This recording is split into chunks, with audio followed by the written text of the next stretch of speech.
Unajua muda mwingine unaamua kusema fresh, kila mtu apate sandakarayu hiyo inaitwa, ila haiji. Kila mtu anachodili nacho ni hela, kwa sababu hata kama ni wewe traffic au dereva ungefanya nini? Yaani umeamka asubuhi una hata 100, mwenye hela yako ni dereva, halafu dereva naye kaamka asubuhi ana hata 100, mwenye hela yake ni abiria. Nana msamee mwenzake.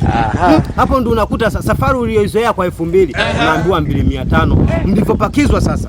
Kwa sababu kikawaida bajaji inabidi pakie abiria nyuma 3, mbele 1 na dereva 2, ila unakuta nyuma wapo 6, kila mtu kamkalia mwenzake. Hiyo ndo maana halisi ya cha mtu uliwa, umenipata sui. Halafu mbele sasa wapo 3, na ukiona wamekaa kwamba abiria dereva abiria, hapo dereva kawekwa kati.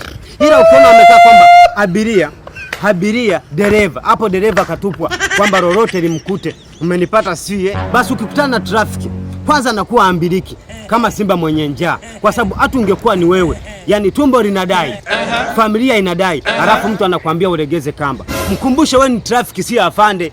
Na ukiona umeingia mfumo unakuwa una haja ya kujitetea, unamwambia brother, zunguka kwa hivi, mkono huu hapa, kilo safi kabisa.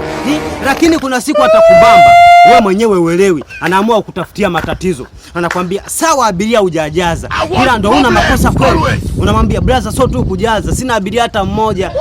Anakwambia mbona hujavaa sare? Unamwambia brother, sare wavae wafungwa, wavae makondakta, na mimi nivae. Achana na makonda mheshimiwa. Kadri unavyozidi kujitetea ndivyo anaona hela inakimbia, anajichanganya sasa. Anakwambia haya, mbona bajaji yako haina matairi wakati kakukutu unatembea? Na wewe unaamua kumjibu kimadharau, unamwambia hii mfumo wake ni wa ndege, kwa hiyo napaa. Haya, mimi napita jamani, mimi napita.